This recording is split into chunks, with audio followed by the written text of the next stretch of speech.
ಇವಾಗ ಟ್ರಪೆಜಿಯಮ್ದು ಏರಿಯಾ ಹೆಂಗೆ ಕಂಡುಹಿಡಿಯೋದು ಅಂತ ಹೇಳ್ತೀನಿ. ಇಲ್ಲೊಂದು ಟ್ರಪೆಜಿಯಮ್ ಕೊಟ್ಟವ್ರು, ಇದರಲ್ಲಿ 2 ಪ್ಯಾರಲಲ್ ಸೈಡ್ಗಳು 3 ಯೂನಿಟ್ ಮತ್ತು 2 ಯೂನಿಟ್ ಅಂತ ಕೊಟ್ಟವ್ರ. ಪರ್ಪೆಂಡಿಕ್ಯುಲರ್ ಹೈಟ್ನ 1 ಯೂನಿಟ್ ಅಂತ ಕೊಟ್ಟವ್ರ. ಏರಿಯಾ ಆಫ್ ಟ್ರಪೆಜಿಯಮ್ ಅಂದರೆ half times of sum of parallel side. ಈ ಸೈಡ್ನ ಕೂಡೋದು ಮಾಡಬೇಕು. 2 + 3 times of perpendicular height 1 unit. ಇಲ್ಲಿ 2 + 3 ಎಷ್ಟು? 5. Half times of 5 times of 1. ಇಲ್ಲಿ 2 ಮತ್ತು 5 ಡಿವೈಡ್ ಮಾಡೋಕ್ಕಾಗೋದಿಲ್ಲ, ಹಂಗಾಗಿ 5 1 5 ಮತ್ತು 5 1 5. 5/2 ಸ್ಕ್ವೇರ್ ಯೂನಿಟ್ಟು ಈ ಟ್ರಪೆಜಿಯಮ್ದು ಟೋಟಲ್ ಏರಿಯಾ. ಅದೇ ಥರ ನೆಕ್ಸ್ಟ್ ಇನ್ನೊಂದು ಟ್ರಪೆಜಿಯಮ್ ಕೊಟ್ಟಿರ್ತಾರೆ. ಈ ಟ್ರಪೆಜಿಯಮಲ್ಲಿ ಏನಂತ ಕೊಟ್ಟವ್ರ, 2 ಸೈಡ್ಗಳು 2 ಯೂನಿಟ್ಟು ಮತ್ತು 5 ಯೂನಿಟ್ಟು, ಪರ್ಪೆಂಡಿಕ್ಯುಲರ್ ಹೈಟು 1 ಯೂನಿಟ್ಟು. ಇದ್ರದ್ದು ಏರಿಯಾ ಎಷ್ಟು ಅಂತ ಕಂಡುಹಿಡಿಬೇಕು. ಇದರಲ್ಲೂ ಅಷ್ಟೇ area of trapezium half times of sum of parallel side. ಮೇಲ್ಗಡೆ ಕೆಳಗಡೆ ಸೈಡ್ನ ಕೂಡಬೇಕು. 2 + 5 ಟೈಮ್ಸ್ ಆಫ್ ಪರ್ಪೆಂಡಿಕ್ಯುಲರ್ ಹೈಟ್ ಇದು 1 ಯೂನಿಟ್ಟು. ಇವೆರಡು ಕೂಡಿದ್ರೆ ಎಷ್ಟಾಯಿತು? Half times of 2 + 5 7 times of 1. ಈಗ 2 ಮತ್ತು 7 ಡಿವೈಡ್ ಮಾಡೋಕ್ಕಾಗೋದಿಲ್ಲ, 7 1 7 ಮತ್ತು 7 1 7, ಮೇಲೆ 7 ಕೆಳಗಡೆ 2. 7/2 ಸ್ಕ್ವೇರ್ ಯೂನಿಟು ಈ ಟ್ರಪೆಜಿಯಮ್ದು ಏರಿಯಾ. ಅದೇ ಥರ ಇನ್ನೊಂದು ಟ್ರಪೆಜಿಯಮ್ ತಗೋಬೇಕು. ಈ ಟ್ರಪೆಜಿಯಮಲ್ಲೇನು 2 ಪ್ಯಾರಲಲ್ ಸೈಡ್ಗಳನ್ನ 5 ಯೂನಿಟ್ಟು ಮತ್ತು 3 ಯೂನಿಟ್ ಕೊಟ್ಬಿಟ್ಟು ಪರ್ಪೆಂಡಿಕ್ಯುಲರ್ ಹೈಟ್ನ 1 ಯೂನಿಟ್ ಅಂತ ಕೊಟ್ಟವ್ರ. ಇದರಲ್ಲೂ ಅದೇ ಥರ ಏರಿಯಾ ಎಷ್ಟು ಅಂತ ಕಂಡುಹಿಡಿಬೇಕು. ಏರಿಯಾ ಆಫ್ ಟ್ರಪೆಜಿಯಮ್ ಅಂದರೆ half times of sum of parallel side. ಮೇಲುಗಡೆ ಮತ್ತು ಕೆಳಗಡೆ ಸೈಡ್ನ ಕೂಡೋದು ಮಾಡಬೇಕು. ಟೈಮ್ಸ್ ಆಫ್ ಪರ್ಪೆಂಡಿಕ್ಯುಲರ್ ಹೈಟ್ ಎಷ್ಟು? 1 ಯೂನಿಟ್ಟು.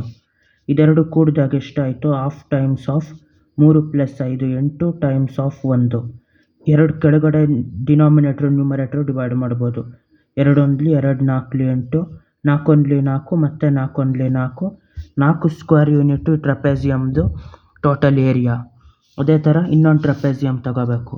ಈ ಟ್ರಪೆಜಿಯಮಲ್ಲಿ ಏನಂತ ಕೊಟ್ಟವ್ರ, ಈ ಥರ ಇದರಲ್ಲಿ ಕೆಳಗಡೆ ಮತ್ತು ಮೇಲ್ಗಡೆ 2 ಪ್ಯಾರಲಲ್ ಸೈಡ್ಗಳು 7 ಯೂನಿಟ್ಟು ಮತ್ತು 3 ಯೂನಿಟ್ ಅಂತ ಕೊಟ್ಟವ್ರ. ಪರ್ಪೆಂಡಿಕ್ಯುಲರ್ ಹೈಟ್ನ 1 ಯೂನಿಟ್ ಅಂತ. ಇದರಲ್ಲೂ ಏರಿಯಾ ಎಷ್ಟು ಅಂತ ಕಂಡುಹಿಡಿಬೇಕು. Area of trapezium half times of sum of parallel side.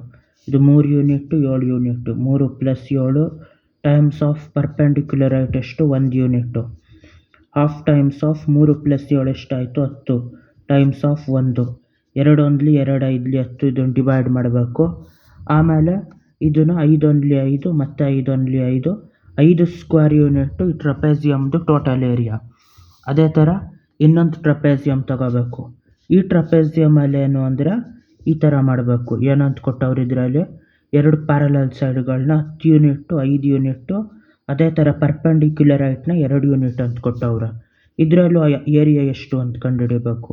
Area of trapezium half times of sum of parallel side 5 ಮತ್ತು 10 unit. 5 + 10 times of perpendicular height 2 unit. ಇವಾಗಿದ್ರದ್ದು half times of 5 + 10 ಎಷ್ಟು? 15 times of 2 ಅಂತ ಮಾಡಬೇಕು. ಇಲ್ಲಿ denominator ನ್ಯೂಮರೇಟ್ರ್ ಹೊಡಿಬೋದು. 2 1 2 1 ಅಂತ. 15 1 15, 15 1 15. 15 square unit ಟ್ರಪೆಜಿಯಮ್ದು total area. ಅದೇ ಥರ ಇನ್ನೊಂದು ಟ್ರಪೆಜಿಯಮ್ ಕೊಟ್ಟಿರ್ತೀನಿ. ಇದ್ರದ್ದು ಏರಿಯಾ ಎಷ್ಟು ಅಂತ ಕಂಡುಹಿಡಿದ್ಬಿಟ್ಟು ಇದು ಕಮೆಂಟ್ ಸೆಕ್ಷನಲ್ಲಿ ಹೇಳಿ. ಇದ್ರದ್ದು ಪರ್ಪೆಂಡಿಕ್ಯುಲರ್ ಹೈಟ್ 2 ಯೂನಿಟ್ಟು, 2 ಸೈಡ್ಗಳೆಷ್ಟು? 8 ಯೂನಿಟ್ಟು, ಇದು 5 ಯೂನಿಟ್ಟು. ಇದ್ರದ್ದು ಏರಿಯಾ ಎಷ್ಟು ಅಂತ ಕಂಡುಹಿಡಿಬೇಕು. ಬಾಯ್.